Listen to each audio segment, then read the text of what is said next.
खमंग आणि कुरकुरीत चिवडा कोणाला नाही आवडणार हो. लहानापासून ते मोठ्यापर्यंत सगळ्यांना आवडणारा हा चिवडा. ह्याचीच रेसिपी मी तुमच्यासाठी आज घेऊन आलेली आहे.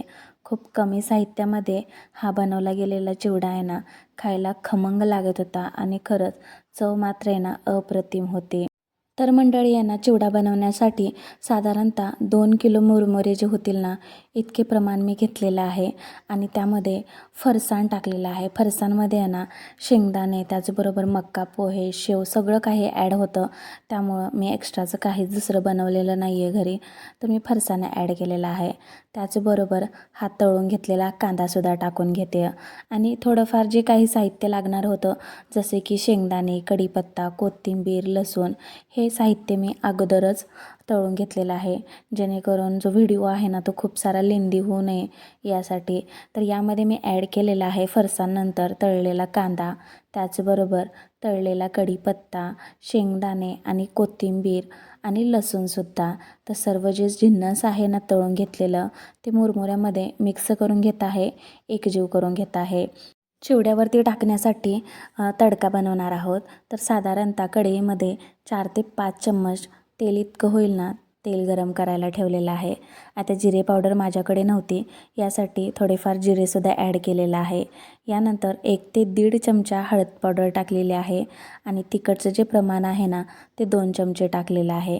त्याचबरोबर 3 ते 4 चम्मच इतका होईल ना तेवढं चिवडा मसाला यामध्ये मी वापरलेला आहे.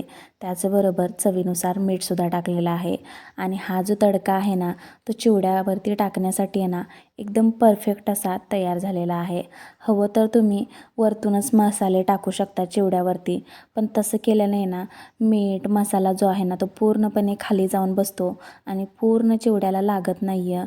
त्यामुळं मी असा तडका बनवते तेलामध्ये आणि मग आहे ना पूर्ण मुरमुऱ्याला लावून घेते. तर जो तेलाचा तडका बनवलेला आहे ना तो मुरमुऱ्यावरती टाकलेला आहे आणि पूर्ण हातानेच असं मिक्स करून घेत आहे. अगदी 4 ते 5 मिनिट आहे ना मुरमुऱ्याला पूर्णपणे असं जो तडका टाकलेला आहे ना तो चांगला असा चोळून घ्या, म्हणजे सर्व असं मसाले, मीठ, सर्व साहित्य जे आहे ना ते चिवड्यामध्ये एकत्र झालं पाहिजे. तर यासाठी आणि बघा खूप काही साहित्यसुद्धा लागलेलं नाही आहे तो, पण चिवडा मात्र खमंग कुरकुरीत झालेला आणि खायला खरंच खूप टेस्टी झालेला.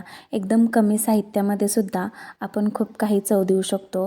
रेसिपी आवडल्यास लाईक करा, शेअर करा आणि अशाच नवनवीन रेसिपी पाहण्यासाठी आहे ना फूडी रोहिणीला सबस्क्राईब मात्र नक्की करा. आणि सध्या उन्हाळ्याच्या सुट्ट्या चालू आहेत मुलांना, तर ही आहे ना इन्स्टंट असा चिवडा बनवून तुमच्या मुलांना नक्की खुश करा. धन्यवाद.